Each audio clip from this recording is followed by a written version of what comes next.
Hello বন্ধুরা, আমি শুভদীপ আর তোমরা দেখছো আমার চ্যানেল শুভদীপ রাজবংশী। আজকে আমাদের আলোচনার সাবজেক্ট হলো ভার্ব। ভার্ব ইংলিশ গ্রামারের খুবই বেসিক কিন্তু ইম্পর্টেন্ট একটা টপিক, কারণ ইংরেজি বোঝা, ইংরেজি বলা এবং ইংরেজি লেখার জন্য তোমাকে ভার্ব বুঝতেই হবে। ভার্ব এমন একটা সাবজেক্ট যেখানে প্রত্যেকে সব থেকে বেশি ভুল করে, তো সেই কারণেই আজকে আমরা ভার্বটা ইন ডিটেলসে আলোচনা করব। তো চলো সময় নষ্ট না করে শুরু করা যাক। আমরা জেনে নেব ভার্ব কাকে বলে। ইংরেজিতে যে 8টা পার্টস অফ স্পিচ আছে তার মধ্যে অন্যতম হলো ভার্ব। ছোটবেলা থেকেই আমরা জেনে এসেছি যে যেই শব্দ দ্বারা কোনো কাজ করা, হওয়া অথবা কোনো অবস্থার বর্ণনা করা হয় তাকেই ভার্ব বলে। ভার্বের এক্সাম্পল হলো কাম। কাম মানে আসা, আসা একটা কাজ, তাই আসা একটা ভার্ব। গো, গো মানে যাওয়া, গো একটি কাজ। সি, সি মানে দেখা, এটাও একটি কাজ। প্লে, প্লে মানে খেলা করা, সেমনি ওয়াক মানে হাঁটা। রান মানে দৌড়ানো, রান মানে দৌড়ানো। আবার সেই রকম ইট, ইট মানে আমরা জানি খাওয়া। স্লিপ মানে ঘুমানো। বাই, তার মানে হলো কেনাকাটা করা। রাইট, তার মানে লেখা, যেমন গিভ, গিভ মানে দেওয়া। আবার আছে আন্ডারস্ট্যান্ড মানে বোঝা। সিং মানে গান করা। আবার দেখো অ্যাম, ইজ, ওয়াজ, ওয়্যার, এগুলোও কিন্তু এক একটা ভার্ব। তো মোটামুটি তোমরা ভার্বের কনসেপ্টটা বুঝতে পারলে, কিন্তু এবার যেটা বুঝতে হবে সেটা হলো ভার্ব আমরা যে শিখছি এই ভার্বটা এত জরুরি কেন। এর কারণ হলো ভার্বকে ছাড়া ইংরেজিতে কিন্তু কোনো সেন্টেন্সই তৈরি করা যায় না। একটি প্রপার ইংলিশ সেন্টেন্সের বেসিক এবং ফান্ডামেন্টাল স্ট্রাকচারই হলো subject plus verb plus object. তোমরা জেনে রাখো যে অবজেক্ট ছাড়া কিন্তু সেন্টেন্স হয়, আবার কিছু কিছু সেন্টেন্সের সাবজেক্টও উজ্জ্ব থাকে, কিন্তু ভার্ব ছাড়া কোনো সেন্টেন্স তৈরিই হবে না। তাই ভার্ব হলো ইংলিশের হার্ট বা ইঞ্জিন। হার্ট ছাড়া যেমন বডি অচল, ইঞ্জিন ছাড়া যেমন গাড়ি অচল, সেই রকম ভার্ব ছাড়া ইংলিশ সেন্টেন্স তৈরিই হবে না। একটা এক্সাম্পল দিয়ে দেখো, যে দে প্লে ফুটবল, অর্থাৎ তারা ফুটবল খেলে। এই সেন্টেন্সের মধ্যে প্লে হলো ভার্ব, কিন্তু প্লে এই ভার্বটা যদি না থাকে তাহলে দে ফুটবল অর্থাৎ তারা ফুটবল, এই দুটো শব্দ দিয়ে কিন্তু কোনো অর্থই তৈরি হবে না। ঠিক সেই রকমই আই ইট রাইস, এই সেন্টেন্সে ভার্ব হলো ইট। তো এই ইট ভার্ব ছাড়া আই এবং রাইস এই দুটো ওয়ার্ড দিয়ে কোনো অর্থপূর্ণ সেন্টেন্সই তৈরি হবে না। এবার চলো জেনে নিই ভার্বকে আমরা কয় ভাগে ভাগ করতে পারি। সাধারণত ভার্বকে আমরা দুভাগে ভাগ করতে পারি। প্রথমত হচ্ছে ডাইনামিক অর্থাৎ অ্যাকশন ভার্ব, এবং সেকেন্ড হচ্ছে স্ট্যাটিক ভার্ব বা নন অ্যাকশন ভার্ব। এবার আমরা জেনে নেব ডাইনামিক বা অ্যাকশন ভার্ব কি। যে ভার্ব কোনো একটি ফিজিক্যাল ওয়ার্ক অর্থাৎ সক্রিয় শারীরিক কাজের বর্ণনা করে এবং যে ভার্বকে প্রয়োজনে কন্টিনিউয়াস টেন্সে ব্যবহার করা যায় তাকেই ডাইনামিক বা অ্যাকশন ভার্ব বলে। তো অ্যাকশন ভার্বের এক্সাম্পল হলো রান অর্থাৎ দৌড়ানো। দৌড়ানোর জন্য ফিজিক্যাল এনার্জির প্রয়োজন হয়ে থাকে। নেক্সট টক অর্থাৎ কথা বলা, কথা বলতেও ফিজিক্যাল এনার্জির প্রয়োজন। রিড অর্থাৎ বই পড়া, বই পড়তেও ফিজিক্যাল এনার্জির প্রয়োজন। রাইট অর্থাৎ লেখা, লেখার ক্ষেত্রেও কিন্তু ফিজিক্যাল এনার্জির প্রয়োজন। স্লিপ, ঘুমও কিন্তু একটা ফিজিক্যাল ওয়ার্ক। সিং অর্থাৎ গান করা, গান করতেও ফিজিক্যাল এনার্জি লাগে। ড্রিঙ্ক অর্থাৎ পান করা, পান করতেও ফিজিক্যাল এনার্জি লাগে। ঠিক একই রকমভাবে টিচিংয়েও ফিজিক্যাল এনার্জি লাগে। আবার দেখো ব্রেক অর্থাৎ ভাঙা, ভাঙতে তো আমরা জানি যে ফিজিক্যাল এনার্জি অবশ্যই লাগে। আবার দেখো এই সমস্ত ভার্বগুলোর সাথে আইএনজি যোগ করে কিন্তু কন্টিনিউয়াস টেন্সে ব্যবহার করা যায়। যেমন দ্য বয় ইজ রানিং অর্থাৎ ছেলেটি দৌড়চ্ছে। ঠিক একই রকমভাবে দেখো I am writing a poem, এইখানেও কিন্তু রাইট ভার্বের সাথে আইএনজি যোগ হয়ে প্রেজেন্ট কন্টিনিউয়াস টেন্সে ব্যবহৃত হয়েছে। আরও একটা এক্সাম্পল দেখো, হি ওয়াজ স্লিপিং অর্থাৎ সে ঘুমোচ্ছিল, এখানেও পাস্ট কন্টিনিউয়াস টেন্সে ব্যবহৃত হয়েছে। এখানে স্লিপ ভার্বের সাথে আইএনজি যোগ হয়ে কন্টিনিউয়াস টেন্স হয়েছে। The teacher is teaching English, অর্থাৎ টিচারটি ইংলিশ পড়াচ্ছে। এটি প্রেজেন্ট কন্টিনিউয়াস টেন্স এবং এখানে টিচ ভার্বের সাথে আইএনজি যোগ হয়েছে। তো আশা করি তোমরা অ্যাকশন ভার্ব বুঝতে পারলে। এবার আমরা জানবো স্ট্যাটিক বা নন অ্যাকশন ভার্ব। যে ভার্ব কোনো সক্রিয় শারীরিক কাজের বর্ণনা না করে কোনো কাজের কি অবস্থা সেটা বর্ণনা করে তাকে স্ট্যাটিক ভার্ব বা নন অ্যাকশন ভার্ব বলে। তো বলতে পারো এই verb emotion, possession, sense, thought ইত্যাদি প্রকাশ করে। যেমন লাভ অর্থাৎ ভালোবাসা, হেট অর্থাৎ ঘৃণা করা, সি অর্থাৎ দেখা, হিয়ার অর্থাৎ শোনা, সিম মানে মনে হওয়া, নো মানে জানা, বিলিভ মানে বিশ্বাস করা, রিমেম্বার মানে মনে করা, আন্ডারস্ট্যান্ড মানে বোঝা।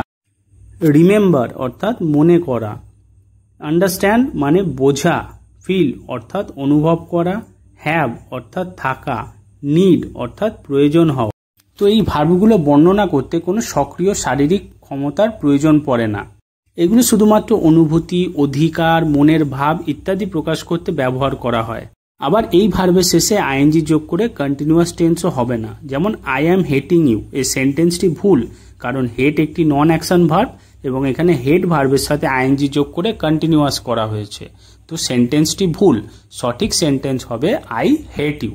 যেমন ইউ আর নোয়িং মি, এই সেন্টেন্সটিও ভুল, কারণ নো একটি নন অ্যাকশন ভার্ব, এখানে নো ভার্বের সাথে আইএনজি যোগ করে এটিকে কন্টিনিউয়াস করা হয়েছে। তো সেন্টেন্সটি হবে ভুল এবং সঠিক সেন্টেন্স হবে ইউ নো মি।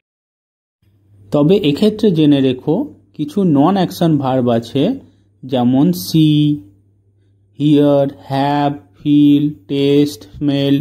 এই সমস্ত ওয়ার্ডগুলো ভিন্ন অর্থে কন্টিনিউয়াস টেন্সে ব্যবহৃত হতে পারে। যেমন I am seeing you letter today, এখানে সি হলো একটা নন অ্যাকশন ভার্ব এবং সি এর সাথে আইএনজি যোগ করে এটাকে কন্টিনিউয়াস করা হয়েছে।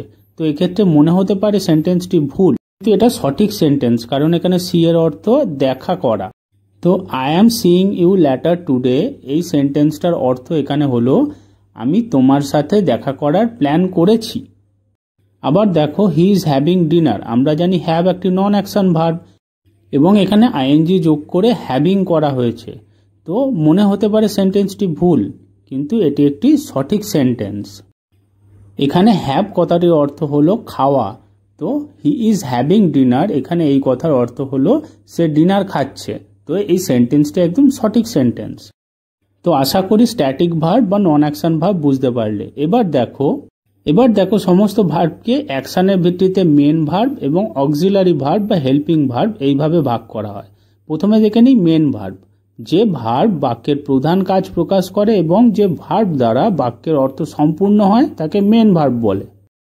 এই মেন ভার্বের বৈশিষ্ট্য দেখো, এই মেন ভার্ব হেল্পিং ভার্ব ছাড়া একাই কাজ করতে পারে এবং এই মেন ভার্ব বাক্যের সাবজেক্ট, নাম্বার ও টেন্স অনুযায়ী পরিবর্তন হয়। কিছু এক্সাম্পল দেখো, প্লে অর্থাৎ খেলা করা, ফ্লাই অর্থাৎ ওড়া, কাম অর্থাৎ আসা, গো অর্থাৎ যাওয়া, টিচ অর্থাৎ পড়ানো, রাইট অর্থাৎ লেখা এবং রিড অর্থাৎ পড়া। এবার কিছু সেন্টেন্স এক্সাম্পলের সাহায্যে মেন ভার্বের কনসেপ্টটা আরো ভালো করে বুঝে নাও। For example, he plays football, অর্থাৎ সে খেলা করে। এই সেন্টেন্সে মেন ভার্ব হলো প্লেস এবং এটি সিম্পল প্রেজেন্ট টেন্সে ব্যবহৃত হয়েছে। সিম্পল প্রেজেন্ট টেন্সের নিয়ম অনুযায়ী সাবজেক্ট যদি থার্ড পারসন সিঙ্গুলার হয় তাহলে ভার্বের সাথে এস বা ইএস যোগ হয়। এখানে সাবজেক্ট হি থার্ড পারসন এবং সিঙ্গুলার, তাই এখানে প্লে ভার্বের সাথে এস যুক্ত হয়েছে। নেক্সট এক্সাম্পল দেখো, হি কেম ইয়েস্টারডে, এখানে মেন ভার্ব হলো কেম এবং এটি কাম ভার্বের পাস্ট ফর্ম। এখানে জেনে রাখো যে ভার্বের তিনটে ফর্ম হয়, এক হচ্ছে প্রেজেন্ট, পাস্ট এবং পাস্ট পার্টিসিপেল, এবং এই পাস্ট ফর্মটা শুধুমাত্র পাস্ট টেন্সে ব্যবহৃত হয়। ভার্বের ফর্ম নিয়ে আমরা পরে বিস্তারিত আলোচনা করব। এখানে দেখো কেম ভার্বটা পাস্ট টেন্সে ব্যবহৃত হয়েছে, যেমন আই রিড বুকস। তো এই সেন্টেন্সে মেন ভার্ব হলো রিড এবং রিড এই ভার্বটি সিম্পল প্রেজেন্ট টেন্সে ব্যবহৃত হয়েছে। Next example, you write a letter, অর্থাৎ তুমি একটি চিঠি লেখো। এখানে মেন ভার্ব রাইট এবং এটি সিম্পল প্রেজেন্ট টেন্সে ব্যবহৃত হয়েছে। এবার আমরা দেখে নেব অক্সিলারি ভার্ব বা হেল্পিং ভার্ব।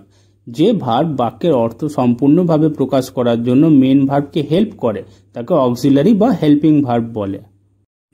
এই অক্সিলারি ভার্বের আবার কিছু বৈশিষ্ট্য আছে, যেমন এই অক্সিলারি ভার্ব মেন ভার্বকে টেন্স গঠনে সাহায্য করে এবং এর আলাদা কোনো অর্থ হয় না।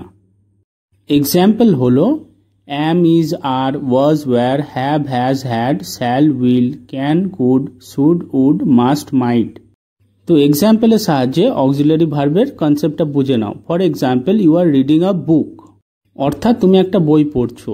এই সেন্টেন্সে মেন ভার্ব হলো রিডিং এবং এখানে অক্সিলারি বা হেল্পিং ভার্ব হলো আর। এখানে হেল্পিং ভার্ব আর মেন ভার্ব রিডিংকে কন্টিনিউয়াস টেন্স গঠনে সাহায্য করেছে। যেমন হি ইজ প্লেয়িং, এই সেন্টেন্সের মধ্যে মেন ভার্ব হলো প্লেয়িং এবং এখানে অক্সিলারি ভার্ব ইজ। এইখানেও ইজ এই অক্সিলারি বা হেল্পিং ভার্বটা মেন ভার্ব প্লেয়িংকে প্রেজেন্ট কন্টিনিউয়াস টেন্স গঠনে সাহায্য করেছে। আবার দেখো রোহান হ্যাজ গন দেয়ার, অর্থাৎ রোহান সেখানে গেছে। এখানে মেন ভার্ব হলো গন এবং অক্সিলারি ভার্ব হলো হ্যাজ। এইখানেও দেখো হ্যাজ ভার্বটির আলাদা করে কোনো অর্থ নেই। এখানে helping verb has main verb গনকে প্রেজেন্ট পারফেক্ট টেন্স গঠনে শুধুমাত্র সাহায্য করেছে। নেক্সট এক্সাম্পল দেখো, আই ক্যান সুইম। এই সেন্টেন্সে মেন ভার্ব হলো সুইম এবং অক্সিলারি ভার্ব বা হেল্পিং ভার্ব ক্যান। এখানেও ক্যান ভার্বটি মেন ভার্বকে সিম্পল প্রেজেন্ট টেন্স গঠনে সাহায্য করেছে। এবার এখানে জেনে রাখো কিছু অক্সিলারি ভার্ব বা হেল্পিং ভার্ব কখনো কখনো মেন ভার্ব হিসেবে কাজ করে। যেমন দেখো ইউ আর ইন্টেলিজেন্ট, এই সেন্টেন্সে আর কিন্তু হেল্পিং ভার্ব নয়, এটা একটি মেন ভার্ব হিসেবে কাজ করছে।